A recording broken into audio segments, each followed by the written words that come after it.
You know that there is a range of scholarship programs that have been made available by the government, and as the Prime Minister also announced in the 2013 budget that we had increased that scholarship scope. $5 million obviously was given to assist students who wanted to get into a trade through Fiji National University, for example, motor mechanics, engineering, electrical works, etc. And then a $500,000 scholarship was given for those students who got scholarships for to become farmers, and the Prime Minister recently gave out those scholarships. The Prime Minister has also announced, following his departure from France, he made the decision to give an additional $2 million to students from low-income families who have received offers of letter from the three universities, but in fact aren't able to meet the financial costs.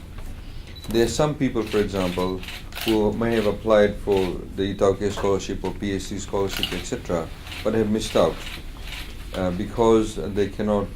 They missed out because they did not get a scholarship award, but in fact have got offers of letter from the university. There is, for example, a couple of cases of students we know, because there's so much competition, they received an offer of letter, missed out on the scholarship. So they may have just missed out by 2 or 3 months, but are quite capable of carrying on that course.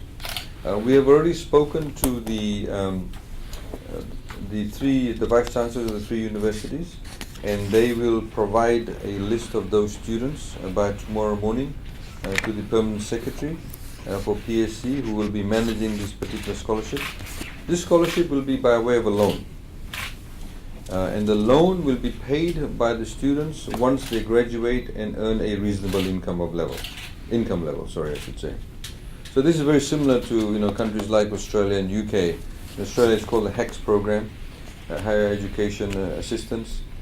So through that way, they'll be able to educate themselves. And as the Prime Minister has said, that this is again an initiative by the government to ensure that we have jobs lined up for our young, in particular the youth, who wish to study.